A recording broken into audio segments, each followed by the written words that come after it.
A long time ago, on a gloomy, wet Cleveland spring night, two men stand alone amidst the late-night drizzle. Their voices echo across the vacant station parking lot as they debate the merits of the great American radio show that have been missing for far too long. On that night, an idea was born. That idea became the FDH Lounge.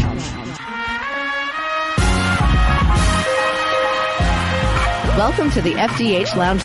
Welcome to mini-episode number 26 of the FDH Lounge. This is FDH Managing Partner Rick Morris here with you tonight. We're going to have a very, very special guest joining us momentarily. I want to thank our good friends over at Sportsology, specifically our good friend Russ Cohen, for making this platform available to us as per always. We've been using this recently for when we've been working with guests as opposed to doing roundtables, and the infrastructure is very critical for us here in the short term as we're getting into the process of starting to handle our own distribution. So Russ Cohen, a great friend to us, and it's very, very much appreciated. Tonight is going to be tremendous. We're going to be joined momentarily by a legend in the world of mixed martial arts, a four-time UFC heavyweight champion, and a gentleman who also was very successful in the professional wrestling industry as well. And while those get bounced together sometimes in the public mind, they actually are very different vocations, as anybody who's ever spent time in both can tell you. But so it really takes a lot to, I guess you would say, go beyond cross-training even, but to be successful in both industries as he had been. I speak, of course, of Ken Shamrock, who will be on the line with us here as part of our celebration of the 500th hour of the FDH Lounge. We were able to kick this off last week with mini-episode number 24, Bob Barker coming back on for his fourth appearance. We talked to him about his beloved St. Louis Cardinals in the World Series, and we also spent a little bit of time talking about the very unfortunate massacre of the animals down in Zanesville, Ohio, that was necessitated by the very deranged individual who set them all loose and forced the authorities to take them out to protect the public. So Bob was very eloquent on that subject. We started with Bob Barker, and of course we had our weekly fantasy football update over the weekend. We have Ken Shamrock here with us tonight, and next week, this is the first time we're announcing this now, to celebrate getting up to 500 hours. We're going to have, by the way, a fantasy football update this weekend as well. But before that, what's going to take us up to 500 hours is going to be the 5th edition of the FDH Lounge Pantheon. We will be getting together to celebrate the best of the best in many different walks of life. And it's going to be 4 mini-episodes that we're going to be putting together. We're going to be spending between 20 and 30 minutes on each one, and it's going to be on 3 topics apiece. And culminating, I believe, with financial journalist William Cohen next week, who we've had on previously, who is one of the great authors about Wall Street and the different things that have been happening there the last couple of years. So it's a tremendous walkthrough celebrating 500 hours of the FDH Lounge. As I say, starting with Bob Barker last week, tonight with Ken Shamrock, who's going to be on with us. Next week, as I say, I believe it will be William Cohen at the end of the week, but before that, we're going to be doing the 5th edition of the FDH Lounge Pantheon. But tonight's guest, this is a very special thing for us to be doing on the program, because we love having individuals on who, as I said, are proficient in different areas. And again, don't let anybody fool you. MMA and pro wrestling have a world of differences between them, and yet he was very successful in both of those. A UFC Hall of Famer, a world champion in the UFC as well as in professional wrestling, holding the oldest championship in professional wrestling, the NWA World Heavyweight title.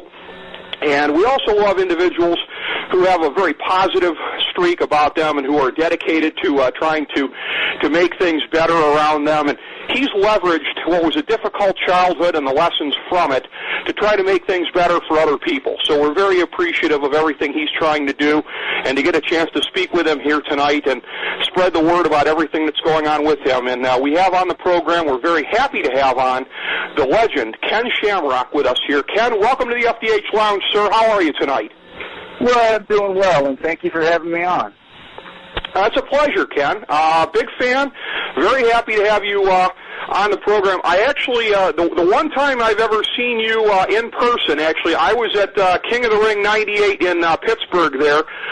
You and The Rock, I guess it was set up more or less as a revenge match from WrestleMania, but you taking the King of the Ring championship. And what a crazy time it was in that business, huh? When you look at everything that you've done, everything that Dwayne Johnson did and would go on to do, to have you two guys intersecting right there in 1998 shows you just how crazy the Attitude Era was.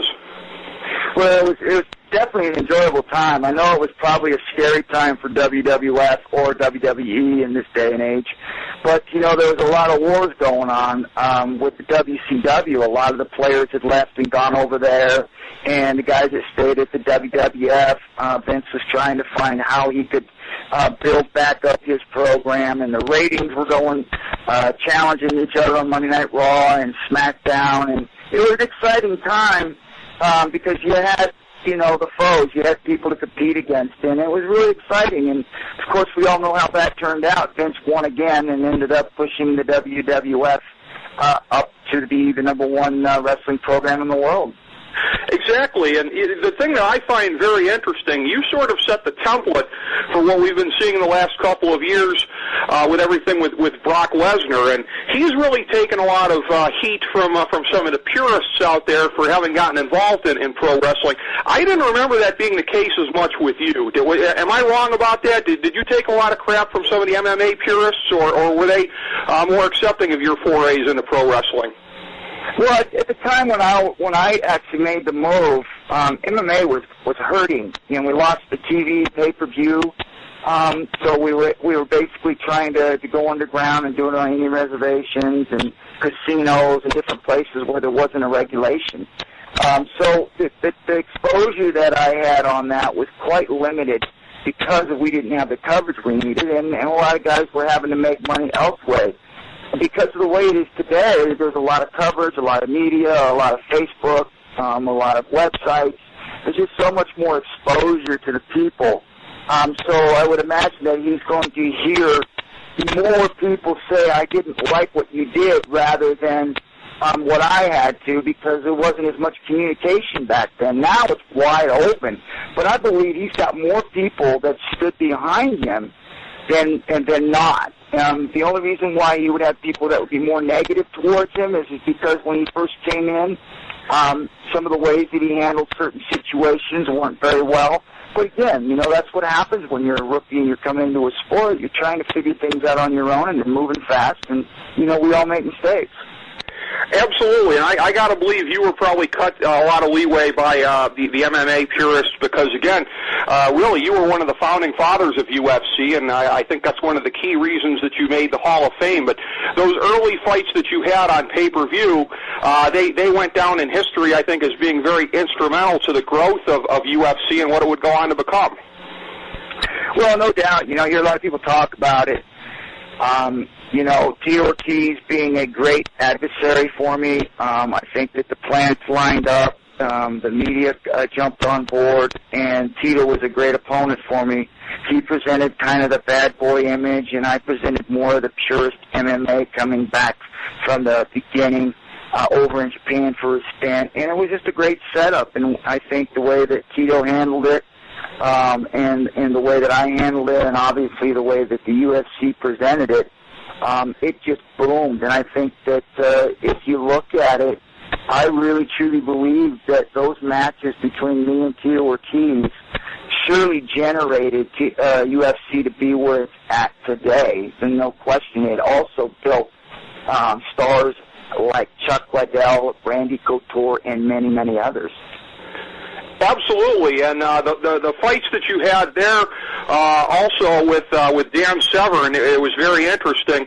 You guys ended up in the same place at the same time in the WWF in 1998. They were not as successful conjuring up anything that would work out there. Ironically, in a place where the outcome could be controlled, but that was always something that people were wondering if they were going to have you guys hook up there. But the reason so many people were wondering was that it was very interesting having had the rivalry carrying over from UFC and the controversy of those fights. Yeah, no doubt. I know back in the earlier days of the UFC, you know, the very first feud was me and Royce Gracie, and me and Gracie were very fortunate to be where we were at and be able to carry that feud and get the fans involved. And then there was a short time there where it was me and Timo, and then after that, of course, Dan Severn. And there was some controversial things that happened in that second match between me and him. And then it carried over into wrestling. Unfortunately, in wrestling, I just don't believe the timing on that was there. So that's why it kind of faded. It was. What were the exact circumstances when you, for the benefit of those who weren't following the details of it as closely, when you did leave UFC and when you did accept the offer from Vince back in '97 and go over there? Of course, you started off as again special referee for what a lot of people would call maybe the greatest match of the decade, the legendary Bret Hart-Steve Austin match at WrestleMania 13, and you went on to have a very, very good run from there. Intercontinental Champion, WWF Tag Team Champion, as we referenced previously, 1998 King of the Ring. But what were the things that set the stage for your return to wrestling? Because after all, I know you had started in the Carolina Indies back in the day and had been doing that even before MMA. What were the things that set it up for you to come back with Vince? I think mostly because of the way the industry was with MMA, there just wasn't anything there that I could really continue to do MMA and support my family. So I had to start looking elsewhere. And my father was a big-time fan of pro wrestling for a long time. I had watched every now and then. I truly didn't understand much of it. But then when it was presented to me by my father, and of course I did do it earlier on, and it was entertaining for me. So I went ahead and I tried it again. I went out there. I thought the platform that Vince set up for me, where I could actually be me, who I was, and go out and do the submissions that I was used to doing in the fights. And as you know, when I started doing pro wrestling, they used a rear naked choke basically as a resting hold. Now, if you look at the World Wrestling Federation, the World Wrestling Entertainment industry, there are all kinds of submissions now since that time when I entered the WWF until now. Now you see chokes and leg locks and arm bars and hammer locks and submissions galore. So wrestling sure did change, and that's one thing about Vince McMahon and that I've always admired about him, was that he always paid attention to the landscape and how things were changing, and he tried to adapt to that with the pro wrestling. Well, it really worked out well. You had a tremendous run with them there, and what were some of the things that you found, again, coming back into it, having done MMA and big-time UFC in the interim, in the space between when you'd started out wrestling the independents back in the Carolinas there, what were some things, if any, that you had to adjust on as far as working style or anything else like that? Because you'd been caught up in very serious competition and going out and basically trying to hit people as hard as you can. Was it any kind of a transition to get back into showing the entertaining side, throwing working punches, etc.? Oh, absolutely. I think the biggest thing for me was being able to go out and have the guys, my opponents, trust me. Being able to allow me to do things and they have confidence that I'm not going to really lay into them. So there was a lot of that at first, is just building trust and letting them know that, hey, I'm a rookie and I'm all ears. So, coach me, teach me, I want to learn. And I think for the first probably 3 or 4 months, that's what it was, a feeling out process and gaining trust with the people that I were working with. After that, it was really about understanding the psychological building matches from the end to the finish, and being able to have people, the fans, understand what it is and what story we were trying to tell, along with the emotions that you had to time in the ring. So for me, it was just basically understanding all that, gaining trust, and learning how this business truly works, and being able to understand the mood and the transition for the fans. It was a great run that you had, and again, and a couple of years later, you would get back into it just briefly with NWA TNA as they were starting to get off the ground there and becoming the first NWA World Champion under their version of the promotion there. Before I guess segue back into the MMA, talk about that time there and being the first guy to hold the belt as that promotion was getting off the ground. Well, it was exciting for me because I got to go up and actually go back into pro wrestling, which is something I really did enjoy. I love traveling and I love doing all the moves and the impact of that. But traveling, a whole bunch like that, I really started to space and get too much distance from my kids and my family, so I needed to do something different. Well, they gave me an opportunity to be able to go down once a month and be able to show up for TV and work on their show, and to me that was a perfect scenario. Unfortunately, because they were moving so fast and developing so much talent, and the guys that were developing were able to spend more time to perfect the industry and help them grow, I wasn't able to do that, and that is the reason why I believe I had such a short time there. Was they were growing so fast, and I wasn't really growing with them. Well, and that kind of takes us on the timeline as we start to advance up to the present day here with some of the subsequent UFC fights there, and the rivalry, as you referred to before, with Tito Ortiz and the things that would come subsequently. The fights that you had after your return from NWA TNA are certainly among the ones that you're best known for. I mean, like I said before, you helped get UFC off the ground in the first place, but the ones from 2002 to about 2006, really, it seemed like helped consolidate the growth of UFC, didn't they? Well, in the very first UFC, it was Horace Gracie and myself, and we were growing huge and quickly. Then we ran into some of the commission and some of the politics that shut us off being able to do pay-per-view. That's when I made my move into pro wrestling, and then I came back into the UFC when the Fertitas took over, and they were actually bringing it to the actual commission and being able to get it legalized. And they started out in Nevada. And when I was brought in, I believe they were doing, about 30 or 40,000 buys. And they were hurting. And from my understanding, they were getting ready to pretty much pull the plug if they couldn't pull something out in the next year or so. Well, when they brought me in, I said, hey, I would love to be able to compete and fight here again, and I think it'd be great. And so they gave me that opportunity, and when we did that, the very first fight with Tito Ortiz, it went from 40,000 buys to 140,000 buys. So, and then from that time on, it went from 600,000 buys to 1 million buys. So the ratings definitely came in at the right time. Everybody did their job to promote the fight, along with Tito and myself, the great feud. In fact, the Best Damn Sports Show gave us an award for the best feud of the year. So everything was working out really well for that, and I believe those were the years that put the UFC where they're at today. Absolutely, yeah. That seems to be the period of time that I think any fair observer would say really kind of consolidated the growth and helped take things to a new plateau. In the years subsequently, of course, you've continued on with your fighting, with your training as well with Lions Den, and I'm hearing an awful lot these days about a possibility of something cross-sport here, perhaps akin to Ali and Inoki back in '76. You and James Toney. What's the present status of that, and where any type of cross-sport fight might lie? Well, right now it's just basically in the talk process, but kind of what I would like to do is I would like to kind of, modify the rules, because as we know, James Toney is a phenomenal boxer. He's had a great career.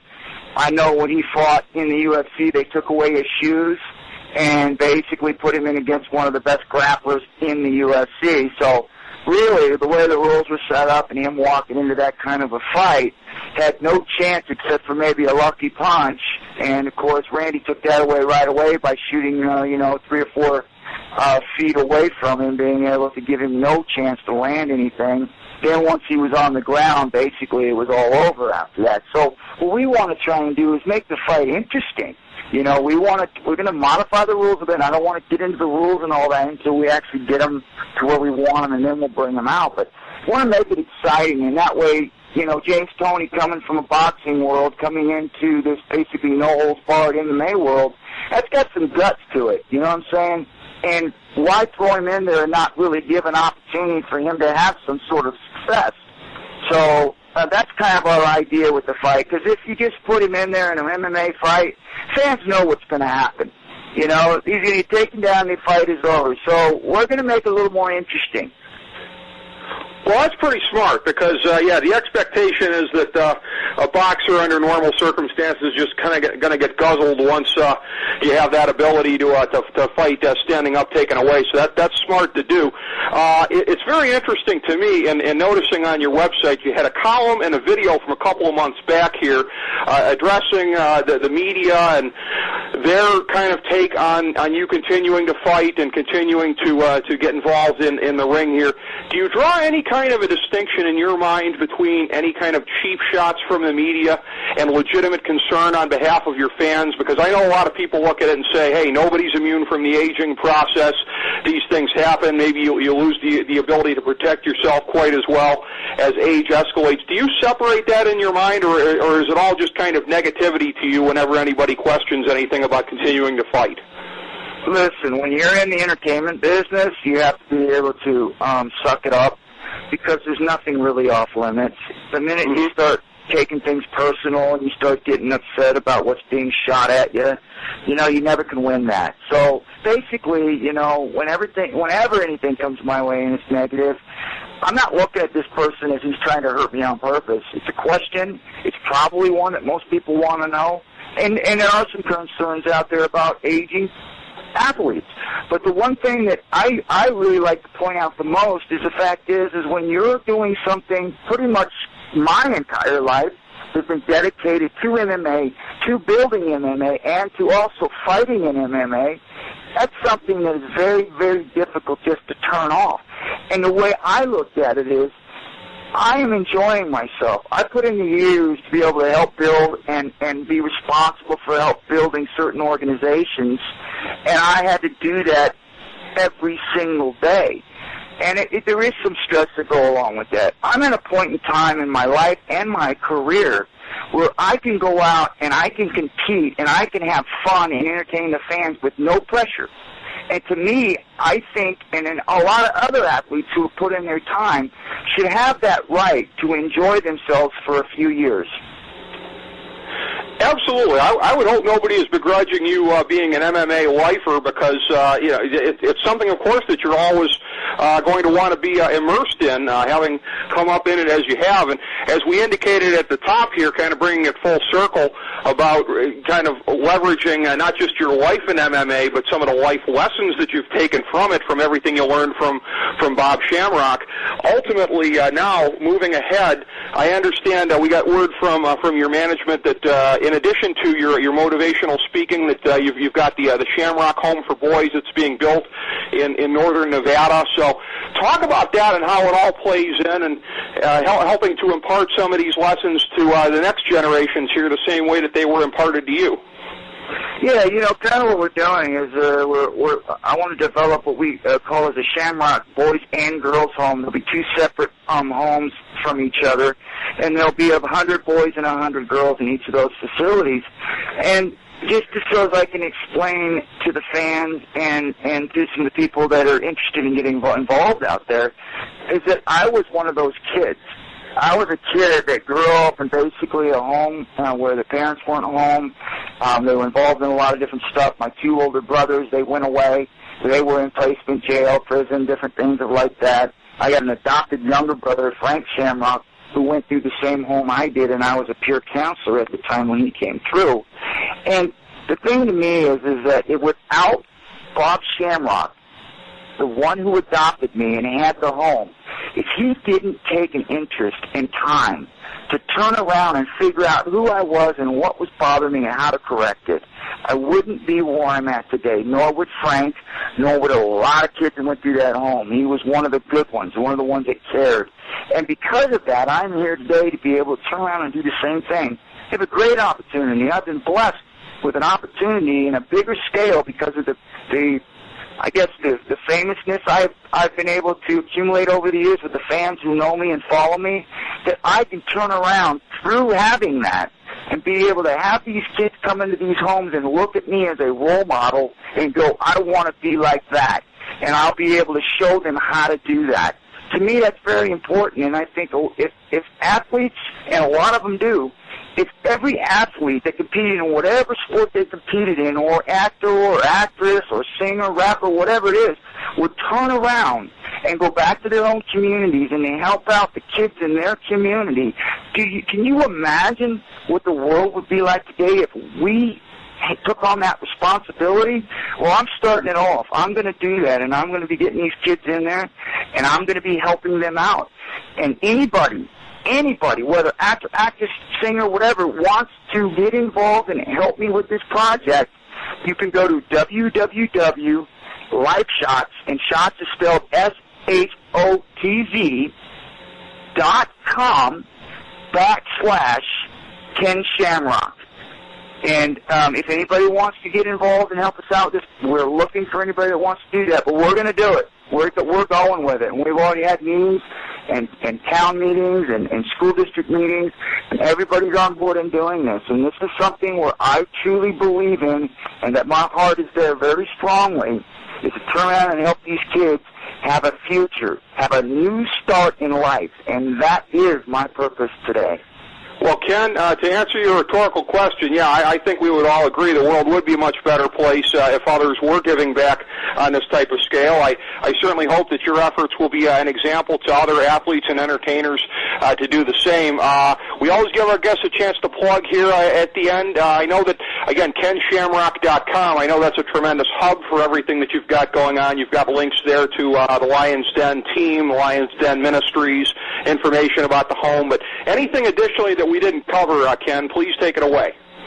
No, actually, I think that's our focus, truly my desire in my life at this point in time. Obviously, I want to stay in training in the Lions of Fight team, and we've got other fights that we've got coming up with some of our young fighters that are going to be fighting. We're rebuilding, and we're going to build a new face to the Lions Den.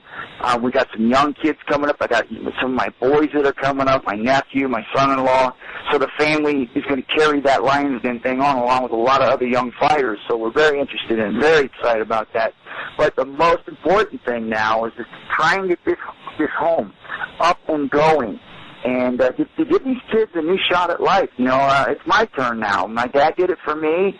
Did a great job with a lot of kids. But, now it's time for me to pay it forward. So it's my turn now. So that's my main focus. Well, it's a very virtuous cycle you've got going on there, Ken. We really appreciate it. We're big fans of what you're doing. We appreciate you coming on, sir. We'd love to have you back on any time. Well, I thank you for having me, and you guys truly have a blessed day. Oh, thank you. You too, Ken. Thank you. We appreciate it so much. The great Ken Shamrock, everyone, legend of UFC and pro wrestling. This has been FDH Lounge, mini episode number 26.